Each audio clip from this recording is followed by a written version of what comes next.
enfocada en la realidad en que vive.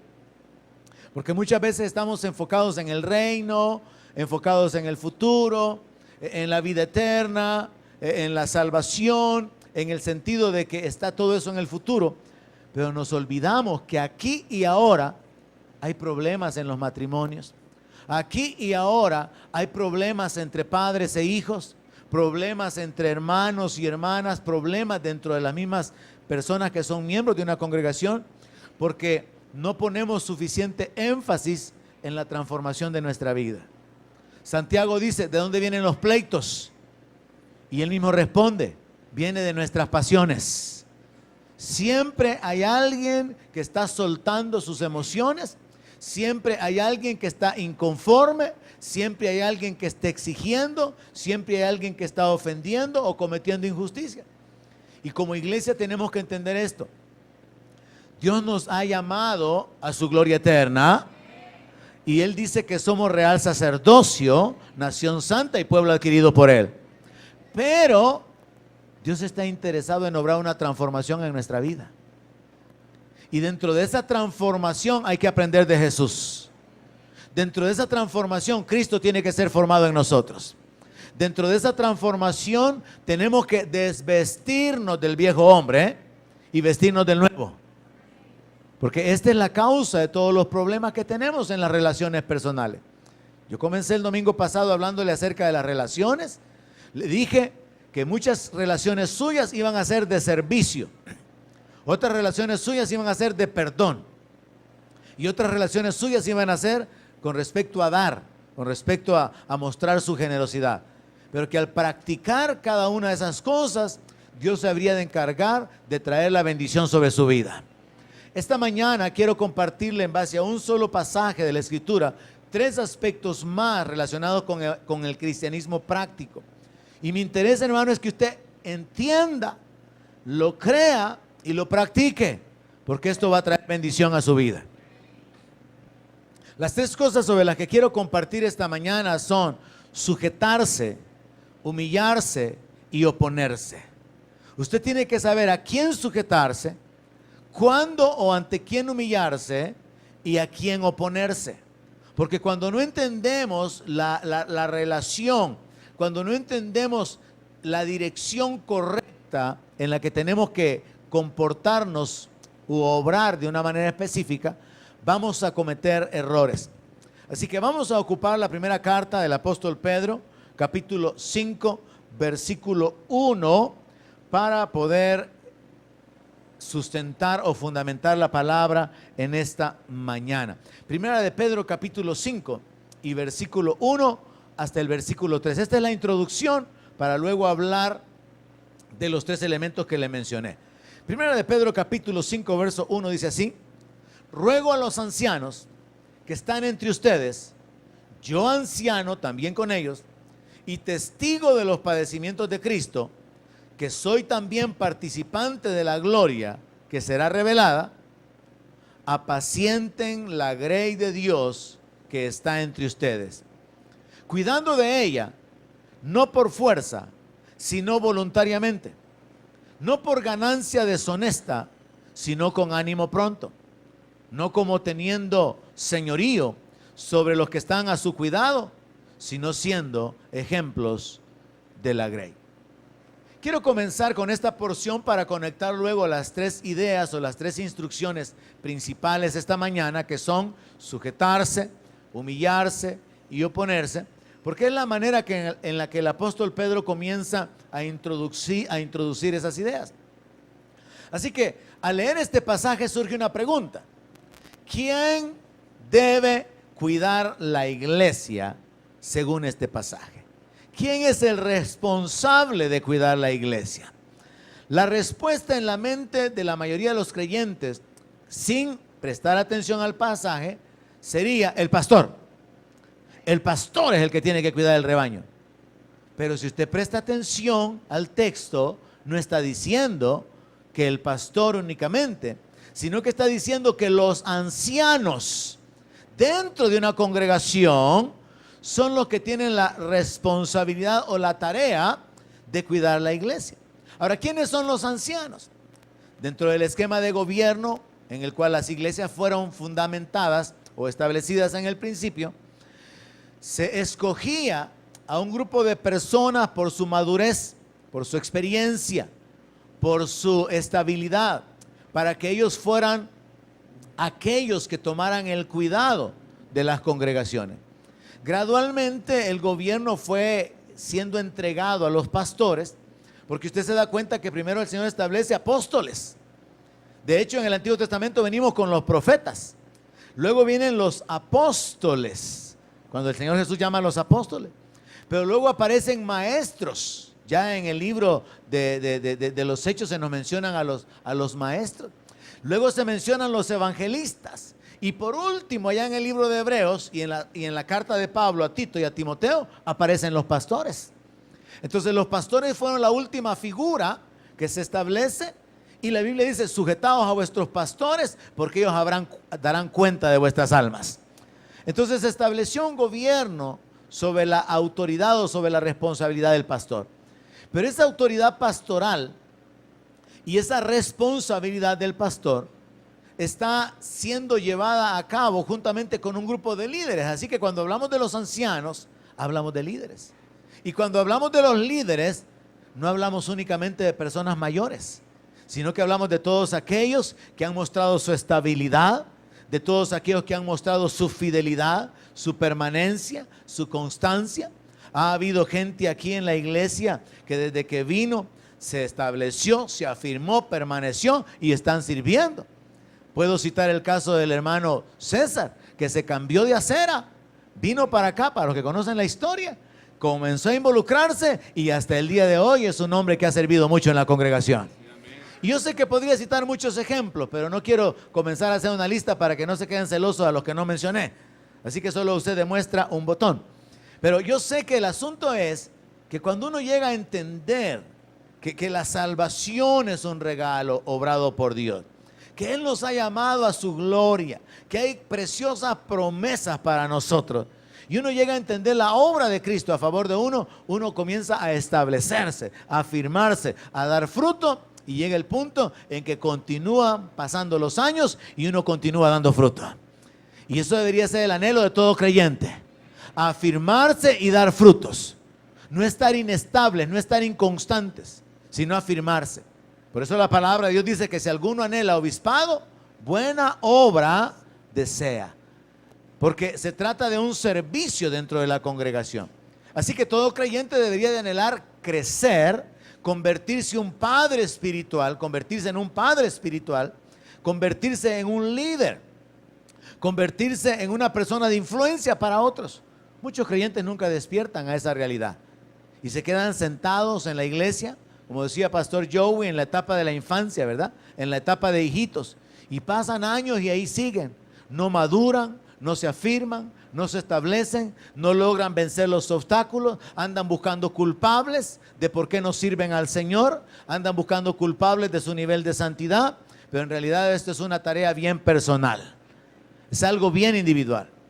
Ahora el apóstol Pedro entonces menciona que el cuidado de la iglesia se hace en base a dos áreas en particular. Él ocupó la palabra apacentar y él ocupó la palabra cuidar. Ahora, la palabra apacentar significa alimentar, significa llevar las ovejas hacia el pasto. Y en este sentido tenemos aquí varios líderes.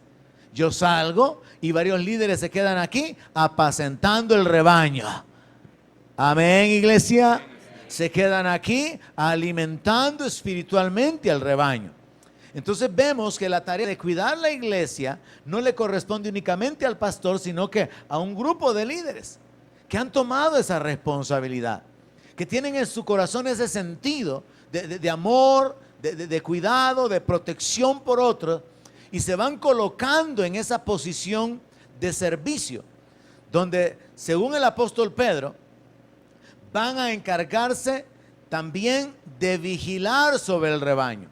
Así que cuando encontramos en la palabra, en el verso 2, que hay que apacentar la grey y que hay que cuidarla, aquí estas dos palabras lo que significan es alimentar al rebaño, darle la palabra, instruirle, enseñarle, pero también significa gobernar, tomar decisiones, corregir, y también significa vigilar sobre los peligros que puedan haber. Un día les hablaba a los hombres claramente, les decía yo, como responsable de este rebaño, yo tengo que estar vigilando. Si aparece por aquí un hombre con malas intenciones, voy a tener que sacarlo, voy a tener que usar la autoridad para poder cuidar al rebaño. Y es así en términos generales. Un pastor tiene que cuidar al rebaño. Cuando aparece gente con malas intenciones, el pastor tiene que estar alerta, pero también los líderes tienen que estar alerta a qué es lo que está pasando. ¿Hay alguien por ahí actuando incorrectamente? ¿Hay alguien por ahí fingiendo que está caminando en fe, pero realmente está mostrando otras intenciones? Tenemos que estar alertas sobre el rebaño. Amén. Entonces, en ese sentido, toda congregación descansa sobre la responsabilidad y sobre la tarea del pastor principalmente, pero también sobre un cuerpo de líderes, a los que aquí se les llama ancianos. Ahora, el apóstol Pedro menciona que tiene que haber una actitud correcta para poder cuidar de la iglesia. Y mencioné, esto solo es la introducción para hablar de los 3 elementos prácticos que vamos a ocupar esta mañana, pero es importante mencionarlo. ¿Cuál es la actitud correcta de los líderes? Tenemos un montón de líderes en la iglesia. Tenemos la bendición de que hay algunos que se han desarrollado, se han ejercitado en diferentes áreas de ministerio. Y eso es una bendición, no solamente por el desarrollo personal o individual que logran, sino también por la función y el servicio que prestan. Así que a lo largo de los años hemos tenido diferentes personas en el Ministerio de Finanzas que han estado involucrados sabiendo cómo se manejan las finanzas en la iglesia. Hemos tenido diferentes personas involucradas en el ministerio de alabanza, en el coro o en el liderazgo, diferentes personas en la escuela bíblica, diferentes personas en el área de los sugieres, en fin, han habido líderes y servidores en diferentes áreas. Y esto nos ayuda a desarrollarnos personalmente, pero también nos ayuda a atender y a cuidar la congregación. Pero particularmente para los líderes hay una palabra aquí. Y el apóstol Pedro dice que la forma en que se tiene que cuidar de la iglesia, la actitud que debe de tener un líder, se define en 3 áreas particulares. La primera dice que hay que cuidar de la grey no por fuerza. O sea, involucrarse en el ministerio no es algo obligatorio. Y tomar la responsabilidad de servir no es algo que usted debería de hacer porque no le queda otra. Porque se siente presionado, se siente obligado a hacerlo. No, sino que el apóstol dice, no por fuerza, sino voluntariamente. O sea que tiene que haber una disposición personal. A mí me interesa el crecimiento de las personas, me interesa la estabilidad, la salud espiritual y me voy a involucrar para que las personas puedan crecer, desarrollarse, avanzar y obtener las bendiciones de Dios en su vida. Entonces el apóstol Pedro dice que la actitud correcta, número 1, es que no tiene que ser por fuerza. La segunda dice que es no por ganancia deshonesta. O sea, el ministerio y el colocarse en una posición ministerial o de liderazgo no debe de ser por dinero. No debe de ser por la codicia.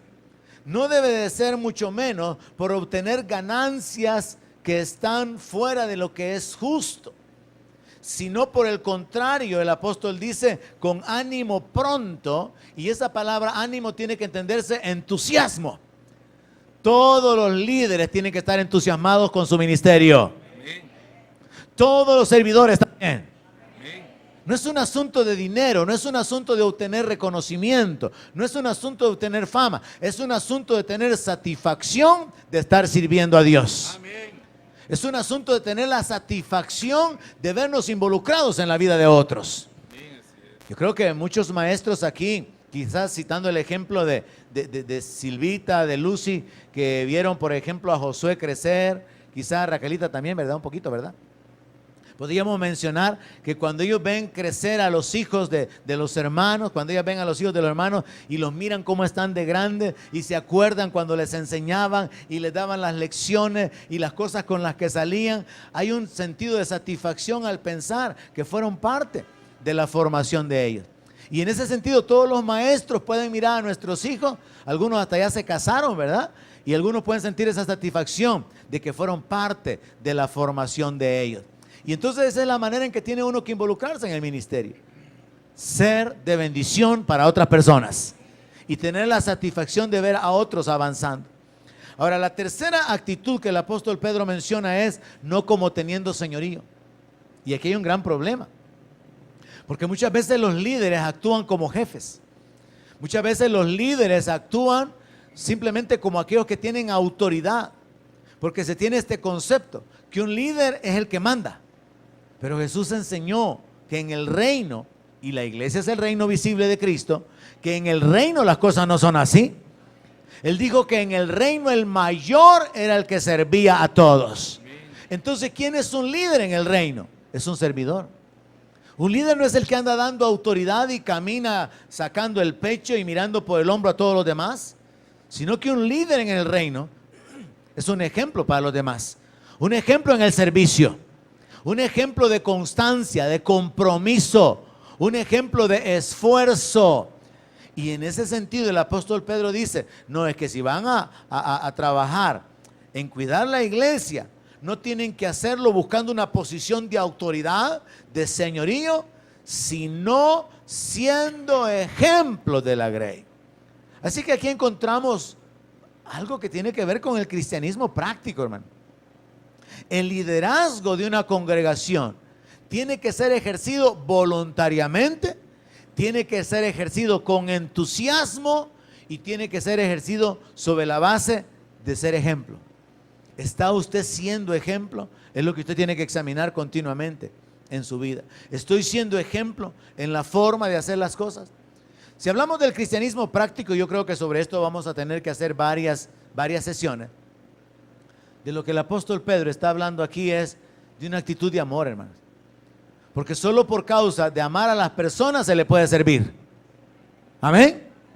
Solamente por buscar el bienestar de alguien, el beneficio de alguien, se puede tomar la disposición de servirle a otra persona. La actitud de cuidarle, de protegerle. Y en Gálatas capítulo 6, verso 2, encontramos una instrucción en la que el apóstol Pablo se enfoca en el resumen de la ley. Jesús dijo que la ley se resumía en amar a Dios y amar al prójimo. Ahora Pablo nos da un ejemplo práctico y yo quiero, hermanos, a través de esta serie despertarle a la realidad de que tenemos que cambiar nuestra forma de vivir y tenemos que practicar el cristianismo. No practicar la religión de cantar el domingo y de sentarnos a oír la palabra, no, vivir cada día como creyentes. Así que yo espero que no olvide la lección anterior, dar, perdonar y servir. Y que a la lección anterior le agregue esta otra sesión de ahora, sujetarse, humillarse y oponerse, sabiendo cuál es el lugar correcto. Ahora bien, Pablo menciona en Gálatas capítulo 6, verso 2, que es necesario sobrellevar los unos las cargas de los otros y cumplir así la ley de Cristo. Hermanos, o sea que hay una ley de Cristo. Sí, y la ley de Cristo es la ley del amor. La ley de Cristo es haga con los demás lo que quiere que le hagan a usted. La ley de Cristo es que si lo obligan a llevar una carga por una milla, la lleve dos. La ley de Cristo es perdone sin que se lo pidan. La ley de Cristo es sirva de buena voluntad. Entonces vemos que el apóstol Pablo dice que hay que sobrellevar las cargas los unos de los otros. En otras palabras, apoyarnos. En otras palabras, considerar a aquellos que tienen una necesidad para poder ayudarles en sus circunstancias, en sus necesidades. Y el apóstol Pablo en la carta a los Romanos capítulo 15, verso 1, lo dice de otra manera. Así que los que somos fuertes debemos soportar las flaquezas de los débiles y no agradarnos a nosotros mismos. Según estos textos, hermanos, ustedes y yo podemos ubicarnos en alguna posición de las que están mencionadas ahí. ¿Somos de los que llevamos cargas de otros o somos los que ponemos cargas a otros? ¿Usted es carga o de los que llevan carga? ¿O usted es de los que le ponen carga a los demás? ¿Usted de los fuertes que soporta las debilidades, las flaquezas de los débiles, o usted de los débiles que quiere que los soporten a usted? Aquí ya vamos viendo la diferencia en cuanto a los niveles de vida y de desarrollo. Es curioso. Recientemente conversando con alguien, yo le comentaba esto que descubrí hace muchos años, ha sucedido en la iglesia. Mire, a la gente a la que más se le ha ayudado en la iglesia, y aún a veces hasta con recursos económicos, con bienes o con comida, ni están en la iglesia. Y hay gente a la que nunca se le ha ayudado y aquí están. Han atravesado los problemas, decidieron permanecer en Cristo, decidieron luchar, permanecer en fe y aquí están hasta el día de hoy. Porque hay gente, hermano, que aunque se haga lo que se haga por ellos, no van a permanecer, porque permanecer es una decisión del corazón. Y por eso la palabra dice, hagan firme su vocación y elección. Tenemos que llegar al punto, hermano, de entender, si Jesús es el Señor, ya no hay nada más que hablar. Él es el Señor de mi vida. No solamente pensar, sí, yo quiero que Él me salve. No, Él es el Señor. Él es el amo. Él es el dueño. A Él le pertenece toda la autoridad. Vamos a vivir bajo la autoridad de su palabra. Vamos a someternos a su palabra y a luchar, a esforzarnos por agradarle. Y como Él dijo en su palabra en Apocalipsis, limpiándonos más cada día y practicando la justicia. Porque en eso consiste la vida del creyente. No es que nadie sea perfecto, no es que nadie no peque, no, es que estamos luchando por mantenernos haciendo las cosas que son agradables delante de Él. Amén. Entonces, Pablo está hablando aquí de que dentro de la iglesia van a haber algunos que por amor van a tomar cuidado, se van a involucrar en el liderazgo, van a vigilar al rebaño, van a alimentar al rebaño, van a aconsejar a las personas, van a amonestarles sobre su conducta incorrecta para que puedan avanzar y poseer las bendiciones que Dios tiene para su vida. Y el apóstol Pedro termina en el verso 4, regresamos ahí a la escritura que estamos leyendo, 1 de Pedro 5, y el apóstol Pedro termina mencionando que hay una promesa de bendición.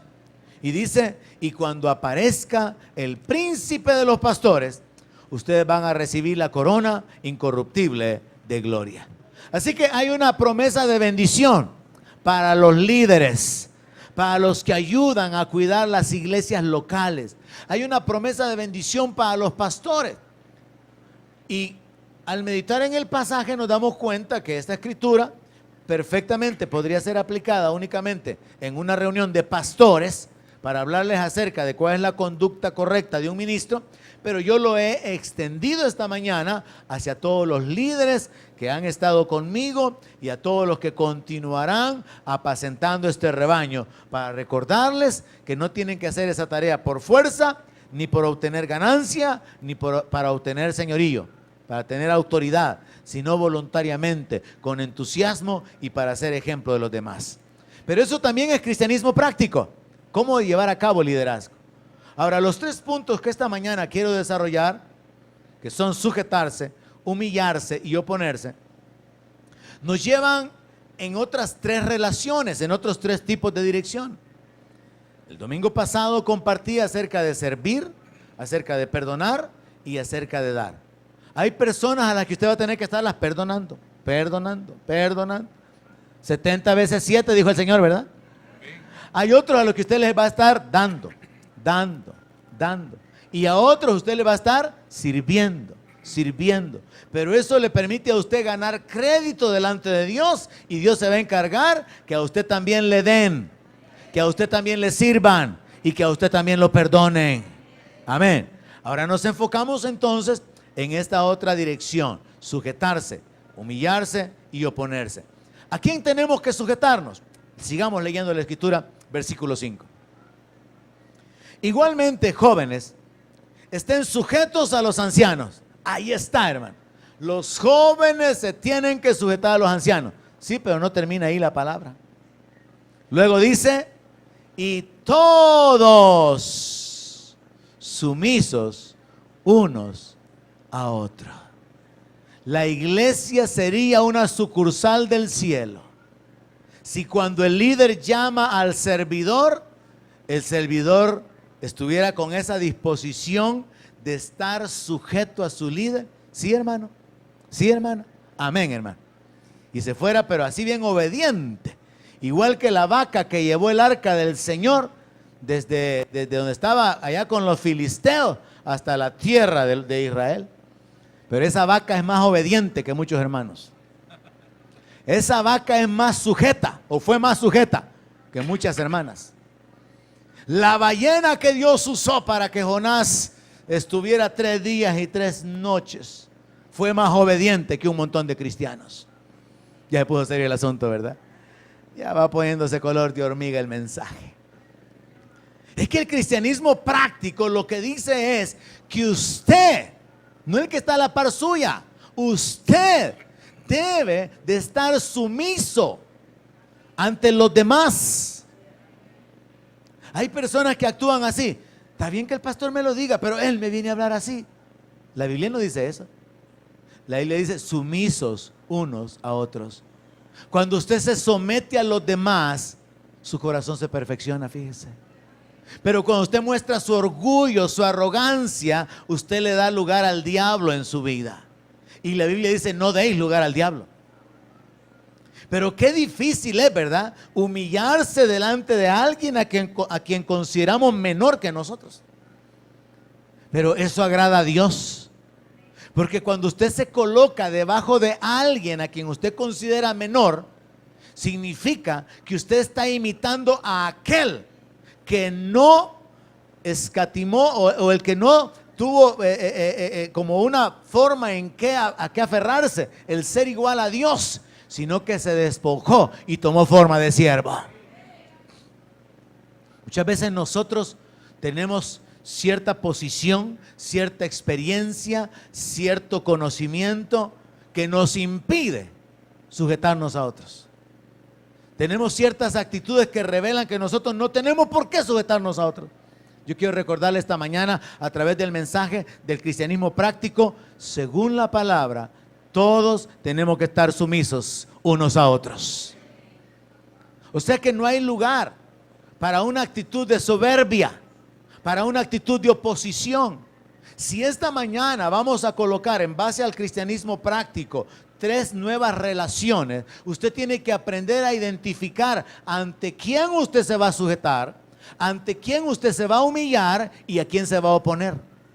Porque cuando usted no lo entiende, se opone a aquel a quien tiene que sujetarse. Y se humilla ante aquel al que tiene que oponer, al que tiene que oponerse. Y ya va a descubrir que el que tiene que oponerse es al diablo. Y ante el que tiene que humillarse es a Dios.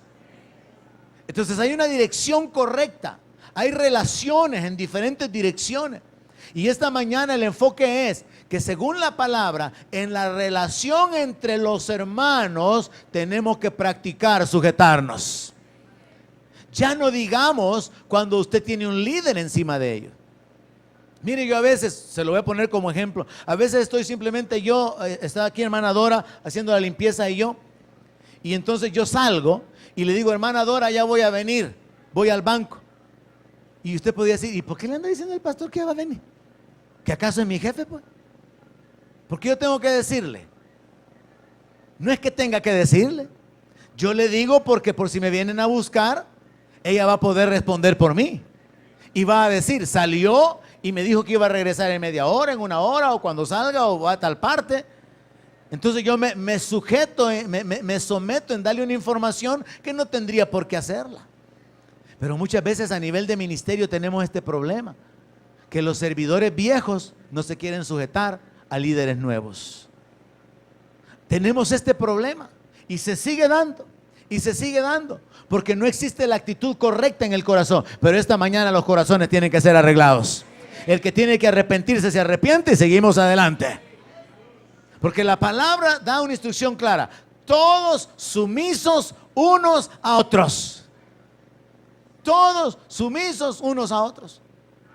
En ese sentido, hermano, aún la palabra de Dios dice, voy a hablar en mi calidad de líder de la iglesia, de pastor de la iglesia. El apóstol Pablo le dice no sé si es a Tito o a Timoteo, que a los ancianos los trate como padres y a las ancianas como a madres.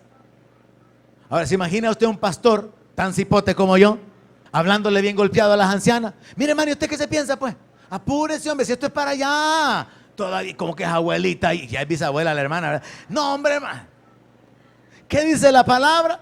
Que tengo que tratarlos como a madre, como a padre. ¿Qué significa eso? Con respeto, con una distancia, con un cuidado en el trato con ellos.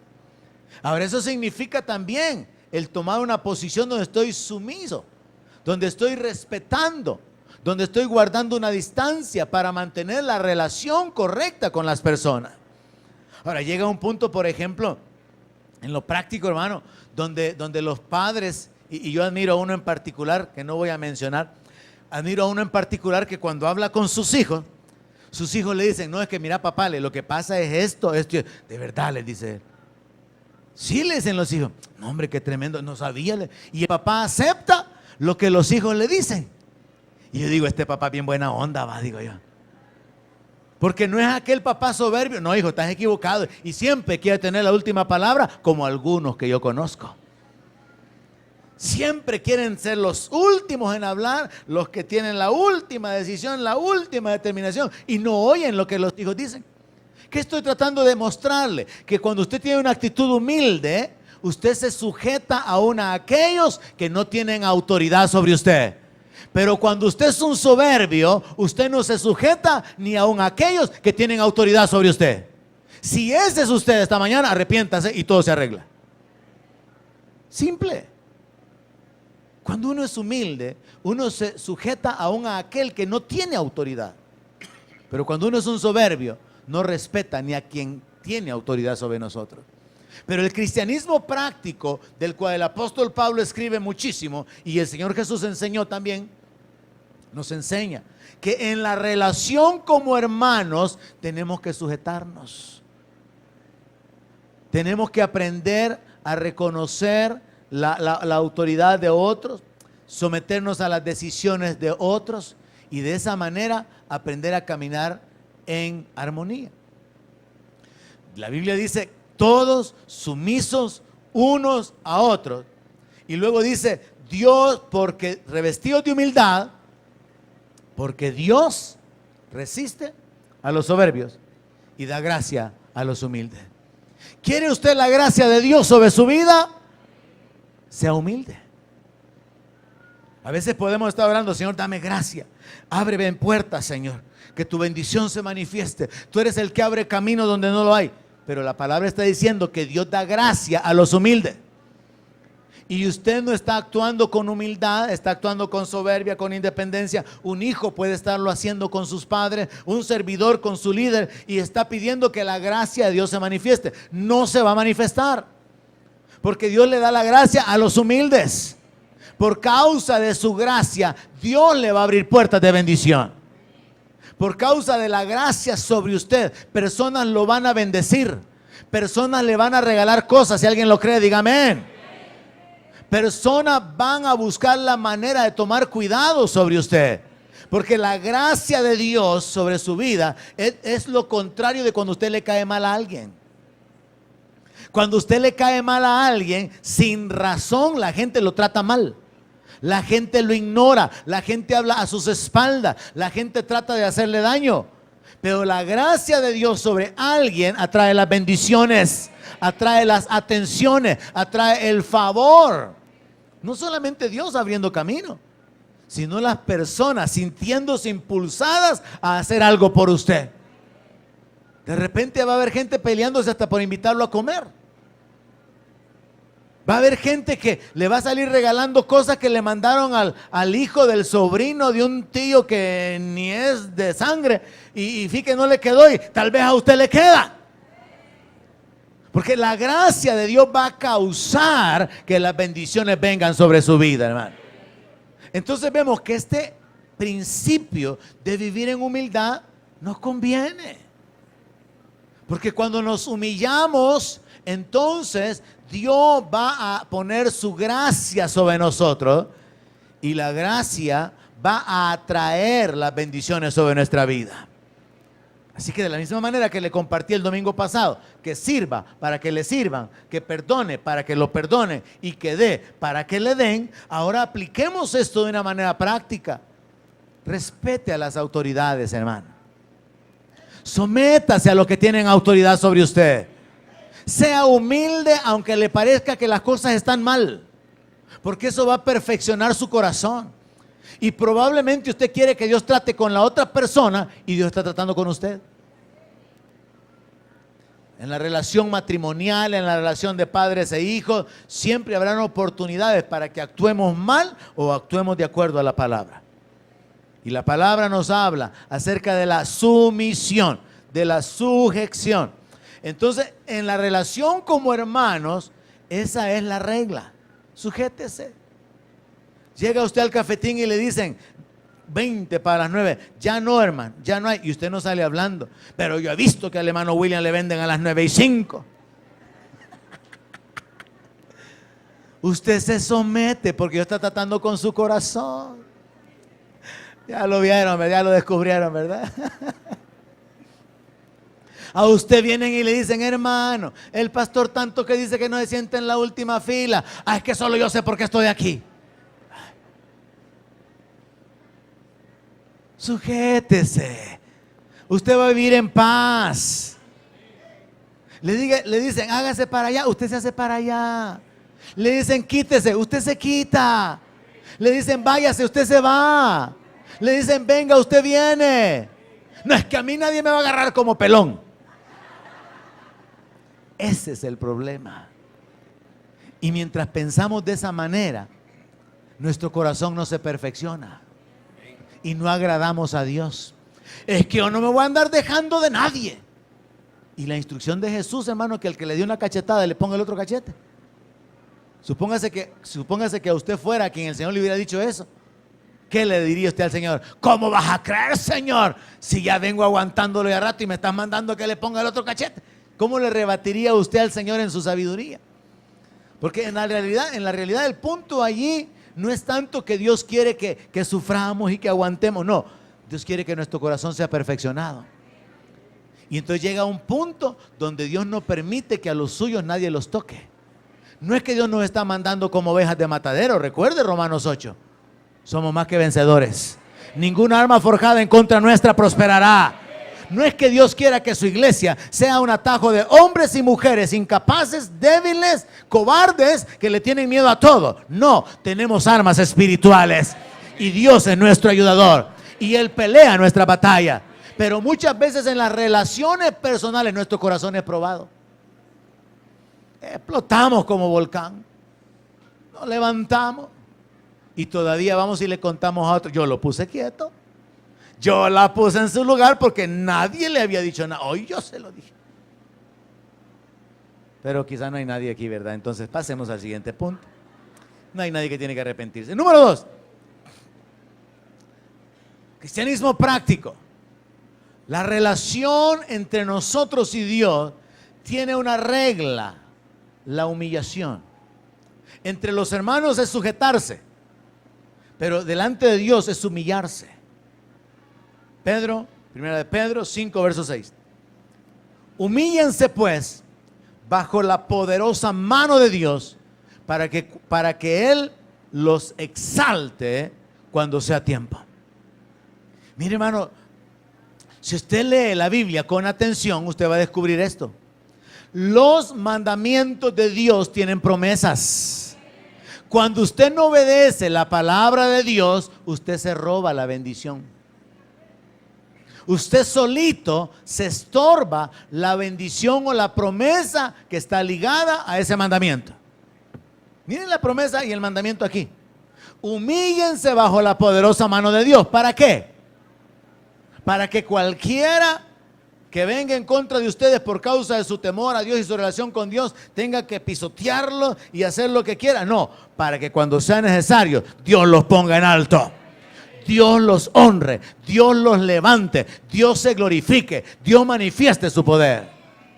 Cuando nosotros tenemos la actitud y la relación correcta con Dios en base a la humillación, Dios va a actuar de la manera correcta que Él ha establecido aquí. Cuando sea necesario, nos va a levantar. Ahora, ¿qué significa humillarse? Porque esto hay que tenerlo en el sentido correcto, hermano. Nosotros, gracias a Dios por la herencia en cuanto a la palabra, no ocupamos estas expresiones, ¿verdad? Padre, somos gusanos, somos una podrida llaga, Señor. Nosotros no usamos eso porque ya entendimos que ese no es el sentido de la humillación correcta. Pero hay hermanos que oran así. Somos basura, Señor, basura. Pero nosotros ya entendimos que no se trata de esa falsa humillación. La verdadera humillación es reconocer que Él es el Señor. Adorarle cada día. Depender de Él, de su guianza. Señor, guíame. Dirígeme. Te necesito, Señor.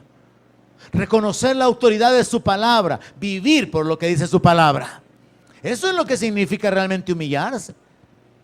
La humillación delante de Dios es una relación en la cual yo reconozco su grandeza. Yo reconozco mi bajeza, pero al mismo tiempo estoy consciente de que por su misericordia y por su gracia yo puedo estar en pie delante de Él. Y entonces yo continúo en esa vida de dependencia, en esa vida de reconocimiento, en esa vida de esperar en su palabra y sobre todo en una vida continua de alabanza y adoración. Tú eres mi Señor. Yo estaba pensando esta mañana mientras cantábamos uno de los cantos que decía que Él es nuestra roca, que Él es nuestro escondedero. Si realmente todos podemos entender lo que eso significa, porque es un lenguaje cultural, es un lenguaje que tiene un significado de acuerdo a la época en que se escribió. Y decirle al Señor, tú eres mi roca, significa tú eres la posición en la que yo puedo estar seguro, en alto y a salvo. Eso es estar sobre una roca. Y el tener un escondedero también es un lugar de refugio donde hay protección. Entonces la Biblia ocupa mucho el lenguaje figurado y muchas veces nosotros podemos no llevar a la práctica en nuestra vida el significado de ese lenguaje.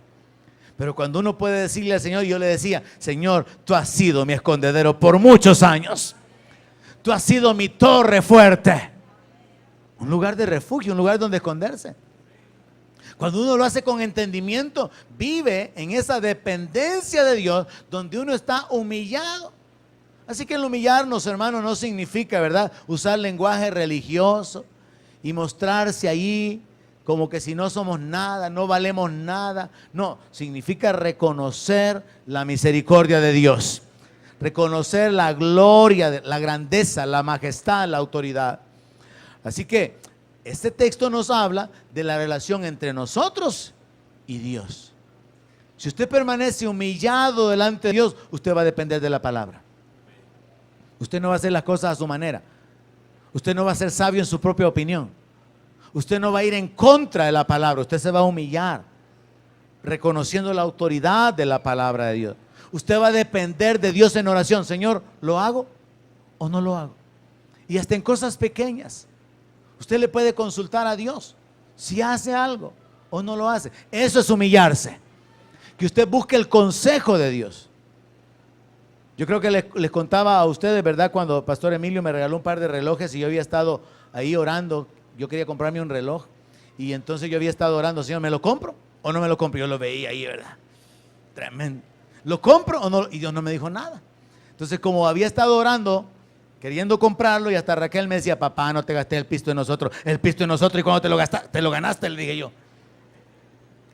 Entonces, como Dios no me dijo nada, yo le dije así al Señor, Señor, como no me dices nada, no lo compro. Cerré la computadora y no lo compré. Y cuando llego allá a la casa del Pastor Emilio, y él me saluda, te tengo una cosa, pero así, hermano, literalmente como se lo estoy narrando. En el momento que él me mira, sale corriendo, te tengo un regalo, y me saca un reloj. ¿Por qué? Porque Dios tiene cuidado de todas las cosas. Y de ahí sale corriendo y me dice, no tengo uno, tengo dos, y me dio este otro. Este es un reloj viejo, quizá tiene unos sus 40 años, quizá. Se supone que tiene diamantes. No me lo van a querer robar, hermano. Ahí borran esto del programa y no andan buscando al pastor que tiene un reloj de diamante.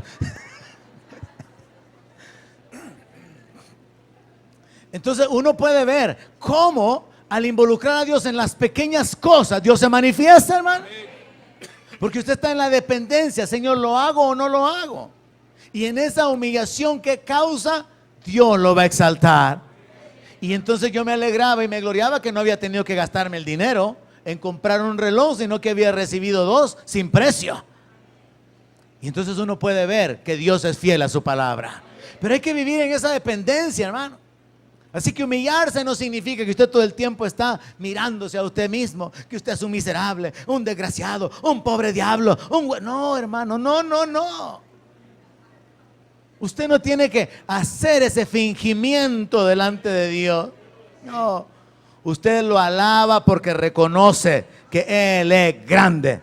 Su nombre es temible, su nombre es admirable. Y usted reconoce la gracia abundante sobre su vida. Ahora, dice en el verso 7, y conecta, hermano, el mandato con la promesa. Humillarse para que lo exalte. Verso 7. Eche toda su ansiedad sobre Él, porque Él tiene cuidado de vosotros. Dice un hermano loco, a veces hay gente que manda tonteras, ¿verdad? En las redes o en los teléfonos. Dice un hermano pastor que él soñaba 1 más 2. Y al día siguiente otra vez 1 más 2. Y él intrigado por el sueño. Y entonces fue donde otro hermano, ¿verdad? Un corte profético, ¿verdad? Mi hermano le dijo, yo ni porque soy pastor no le hallo a este asunto, le dijo. Viera que estoy bien inquieto, le dijo. Sueño ya varias veces 1 más 2. ¿Y qué será eso? Ah, es el estrés, pastor, le dijo.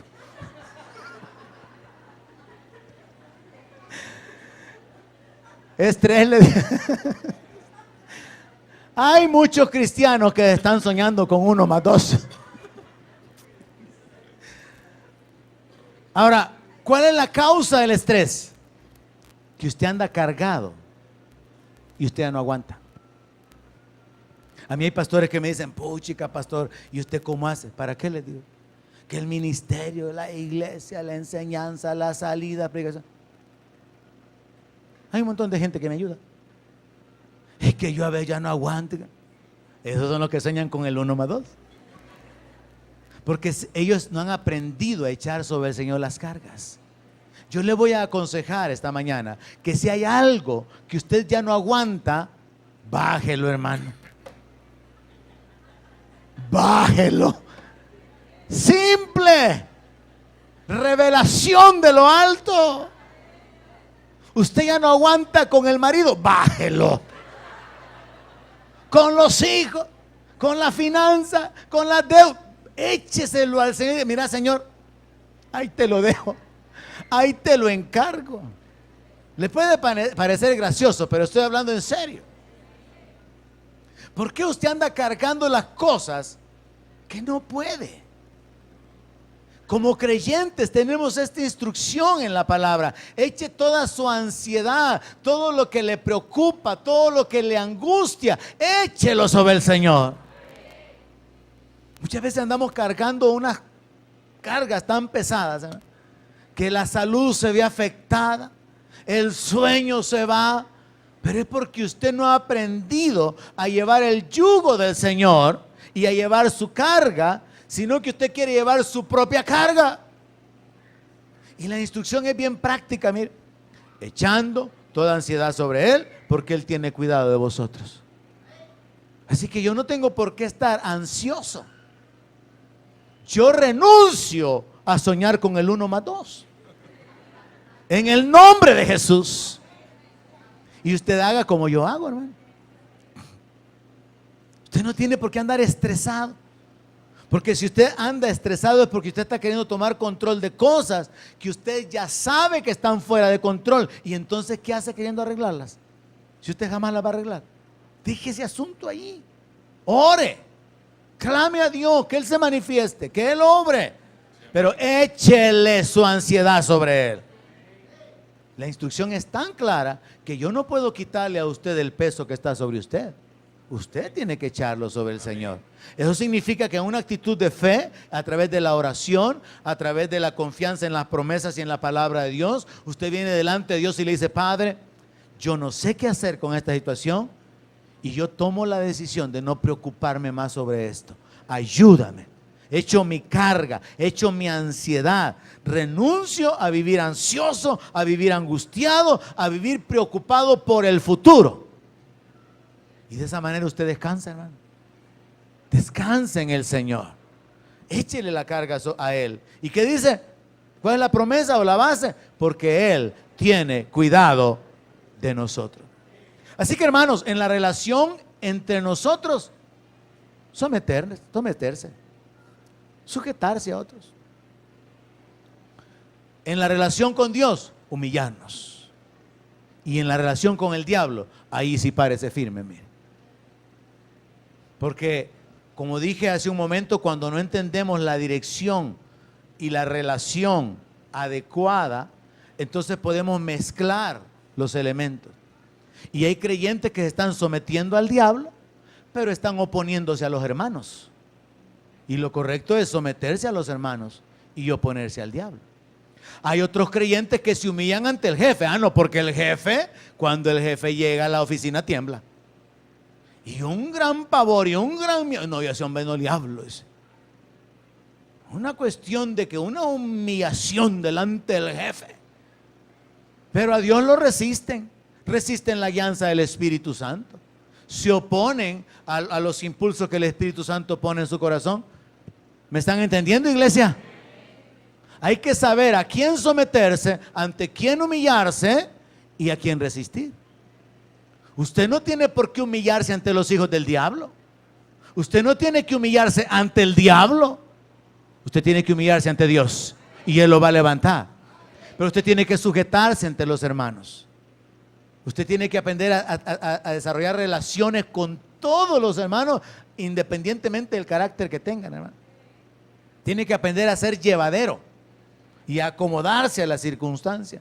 Y eso solo es posible cuando su corazón va siendo limpiado de todo aquello que estorba. Veamos entonces la número 3 esta mañana. La relación con el diablo es de resistirlo. Allí usted no tiene que andar sometiéndose, aceptando, negociando. No, no, no. Primera de Pedro capítulo 5 verso 8 dice: sean sobrios, vigilen y vigilen. Porque su adversario, el diablo, como león rugiente, anda alrededor buscando a quien devorar. A quien ustedes deben de resistir firmes en la fe, sabiendo que los mismos padecimientos se van cumpliendo en sus hermanos en todo el mundo. Hermanos, van a haber ocasiones en las que usted va a tener que tratar con el diablo. Jesús tuvo que hacerlo cuando Pedro estaba tratando de convencerlo de que no lo crucificaran. Y él le dijo: apártate de mí, Satanás, me eres tropiezo. Jesús echó fuera a los demonios con la palabra. Con los demonios, con el diablo no se hacen negocios. En la Biblia, cuando usted lee toda la historia de Éxodo, se da cuenta que el faraón negociaba con Moisés. Y Dios enviaba a Moisés para que hablara delante de Faraón sobre libertar al pueblo. Y el faraón le decía: bueno, váyanse pero regresen. No, le decía Moisés, tenemos que irnos a servir a Dios. Váyanse pero no se lleven sus ovejas ni su ganado. No, tenemos que irnos con todas nuestras ovejas y nuestro ganado. Y el faraón estaba queriendo negociar. El diablo va a querer negociar con usted. Pero con el diablo no se hacen negocios, hermano. Al diablo se le echa fuera en el nombre de Jesús. Se le resiste. Uno se opone a él en la autoridad que tenemos en el nombre de Jesús. Así que hay que ubicarnos en que nuestra relación con el diablo va a ser una relación de guerra, de lucha espiritual. Y la palabra oponerse o más bien resistirse significa oponerse. Significa plantarse enfrente de alguien para impedirle que avance. Y eso es lo que tenemos que hacer con el diablo. Plantarnos enfrente de él para impedirle que avance. Eso es resistir, eso es oponer. Significa usar nuestra fuerza. Y la Biblia dice que tenemos armas espirituales poderosas. Tenemos la palabra para resistir al diablo. Podemos recordarle al diablo, si él nos recuerda que éramos pecadores, podemos recordarle que él era un querubín escogido. Podemos usar la palabra para hacerle saber al diablo cuál es su futuro. Podemos hablarle al diablo usando la palabra para hacerle saber que tenemos el entendimiento de que el nombre de Jesús es el nombre sobre todo nombre. Y que ese nombre está sobre él y sobre todo principado, potestad y autoridad. Entonces el creyente que aprende a desarrollar sus relaciones de la manera correcta, va practicando con los hermanos, tengo que sujetarme. Ante Dios tengo que humillarme. Pero al diablo me le paro enfrente. Al diablo lo voy a resistir. No en mi fuerza, no en mi capacidad, no en mi habilidad. En el nombre de Jesús y con la palabra de Dios. Vea que el apóstol Pablo dice, resistan firmes en la fe. Préstele atención a la palabra, firmes. No todo tembloroso, hermano. No todo inseguro. Firme. ¿Cómo usted puede estar firme si usted sabe quién es usted? ¿Cómo usted puede hablarle firme al diablo? ¿Cómo uno puede atreverse a echar fuera demonios? Porque uno sabe quién es Jesús. Uno conoce el poder de Jesús. Y uno conoce el respaldo de Jesús sobre su vida. Entonces la palabra dice, resistan los firmes. Pero luego dice, en la fe. Pero si el creyente no está parado en la fe, ¿cómo lo va a resistir? De ahí la importancia de llenarse de la palabra, hermano. De ahí la importancia de conocer la palabra, conocer la voluntad de Dios para nuestra vida, conocer la provisión de Dios para nosotros. Así que lo que el apóstol Pedro está diciendo es que en nuestra relación con el diablo va a ser una relación agresiva, no de negociar, no de aceptar nada, sino de oponernos a sus obras en la autoridad que tenemos en el nombre de Jesús. Y hay que hacerlo de una manera firme en la fe. Y en ese sentido, tenemos que evitar algunos errores que se cometen. Hay muchos creyentes que no resisten al diablo, sino que aceptan el daño. No, pues sí, como usted sabe, hermano, que el diablo es astuto, ¿verdad? Entonces, pues sí, el diablo ahorita viera una arrastrada que le ha pegado a mi familia. Y si yo le contara, hermano, porque no lo han estado resistiendo. Otros hablan de esta manera. Y padre, venimos resistiendo al diablo. ¿Y para qué le cuenta a él? Usted resiste al diablo, no le cuenta a Dios. Hay que ubicarse en esto. Jesús enseñó a hablarle al monte. Jesús enseñó a orar al Padre. Jesús enseñó a resistir al diablo. Entonces, ¿por qué la gente va ante Dios y Padre, venimos reprendiendo y echando fuera? No, al Padre adórelo, dele gracias. O pídale que Él obre en algo que está fuera de su capacidad. Pero no le cuente que viene reprendiendo al diablo. Eso es una oración que los evangélicos hacen, pero bien a menudo. Y venimos reprendiendo a todo espíritu y todo mal espíritu y lo venimos amarrando y todas esas cosas. Otros hacen lo siguiente: que el Señor reprenda al diablo. Y tienen esa frase continuamente. Tienen ese dicho: Jehová lo reprenda. Satanás un tizón encendido, que el Señor lo reprenda. Y entonces no se está haciendo el uso correcto de resistir las obras que el diablo trae en contra de su vida y de su familia, sino efectuando un acto que es de alguna manera un acto religioso, aprendido por imitación, pero que no tiene sustento en la palabra. Usted no puede andar diciendo que el Señor reprenda al diablo, ni tampoco contarle a Dios que lo va a resistir. Usted tiene que resistirlo. Amén, iglesia. Usted le dice al diablo: en el nombre de Jesús vas a soltar la vida de mis hijos. En el nombre de Jesús toda enfermedad desaparece. Ordeno a todo espíritu de enfermedad que salga fuera. Y usted especifica de qué está hablando. Pero usted no puede hacer eso si usted de lunes a viernes anda de bracete con el diablo. ¿Cómo usted va a echar al diablo el domingo si de lunes a viernes anda bien feliz con él? Mal hablado, involucrado en cuestiones de injusticia, de pecado, de incrédulos, y luego va a venir a echar fuera al diablo. No se puede. Porque usted está del lado de Dios, del lado de la luz, o está en las tinieblas. Así que se necesita estar definido para poder caminar con la autoridad. Y entonces usted puede hablar: te ordeno que dejes de oprimir la vida de mi hijo. Te ordeno que sueltes la mente de X persona. Porque usted está de una manera concreta, firme, directa, resistiendo la obra del enemigo. Y esa es la posición del creyente, hermano. Cuando hemos caminado en la fe, cuando estamos firmes en la fe. Y por eso es que la mayoría de creyentes no se atreven a echar fuera demonios. Porque saben, y el diablo pone esas dudas en su mente, saben que no va a suceder nada porque están comprometidos con el diablo. Porque se le ha dado lugar al diablo de alguna manera en la vida. En Santiago capítulo 4, verso 7, el apóstol escribió: someteos pues a Dios, resistid al diablo y huirá de vosotros. Entonces la clave es que teniendo el respaldo de Dios, yo puedo resistir al diablo. Si yo me someto a Dios, si yo me humillo delante de Dios, entonces voy a tener la capacidad espiritual, la condición espiritual para oponerme al diablo. Pero si yo no me humillo delante de Dios, no voy a poder hacerlo.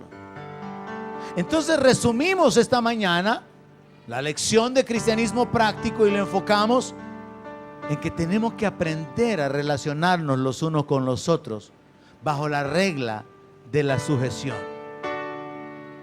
bajo la regla de el reconocimiento de las habilidades, la autoridad de otros, el conocimiento de otros. Someternos y no adoptar la actitud de que todo el tiempo somos líderes, que todo el tiempo tenemos que tener la última palabra, sino someternos, sujetarnos unos a otros, porque esto perfecciona nuestro corazón y eso agrada a Dios y eso causa que la gracia de Dios venga sobre nuestra vida. En nuestra relación con Dios, la humillación por sobre todas las cosas que revela una vida de dependencia. Cada día: Padre, ayúdame. Padre, guíame. Señor, dirige mis pasos. Señor, inclina mi corazón. No solamente guárdame, bendíceme, prospérame, no, sino cada día: Señor, yo quiero ser un instrumento en tus manos. Inclina mi corazón para poder servirte. Dirige mis pasos, Señor, para que yo pueda cumplir con el propósito, con el llamamiento que tú tienes para mi vida. Porque muchas veces la relación de los creyentes en la oración solo es: bendíceme, dame, haz esto, haz lo otro. Pero no hay una vida debajo de la autoridad del Señor. No hay una vida de adoración. Y al no tener esa dependencia de Dios, entonces no se puede esperar que Dios lo levante cuando sea necesario. Porque la exaltación de parte de Dios está conectada con la humillación voluntaria. Y finalmente, resista al diablo, hermano. Asegúrese de que lo puede resistir firme en la fe. Asegúrese de que usted conoce la palabra, que usted sabe que usted ha sido comprado con la sangre de Cristo, que usted ha sido redimido, que usted es un hijo de Dios, que está sentado con Cristo en lugares celestiales, pero que mantiene esa posición de sentado con Cristo, no sentado con los impíos. Y que su relación con los impíos, más adelante vamos a llegar a eso, que su relación con los inconversos sea para afectar su vida, no para imitarlos a ellos, ni para participar de sus obras. Porque ese es el problema, que muchos creyentes viven como inconversos y luego vienen a portarse como creyentes. ¿Y sabe qué es la primera prueba de que usted no está bien? Usted no puede adorar. Es la primera evidencia. Y a partir de ahí, usted puede medir su comunión con Dios. Si usted no tiene libertad para adorar a Dios cuando nos reunimos, usted solito, mire, busque el camino para restablecer su comunión con Dios. Si usted sabe que usted puede fingir y parece que está adorando, pero en realidad no tiene la libertad, ni la paz, ni la presencia de Dios ministrando su vida, busque el restablecer esa comunión con Dios. Porque no se trata de apariencias. Pablo habla de la fe no fingida y Pablo habla de la fe fingida. Entonces cada uno tiene que estar sabedor dónde está parado. Concluimos entonces esta mañana en la relación con los hermanos. Hay que sujetarnos unos a otros. Yo puedo sujetarme a usted. Yo puedo sujetarme a la sabiduría que usted tiene, a la experiencia que usted tiene, a consejos o a algunas decisiones. Yo puedo sujetarme. Debo de hacerlo.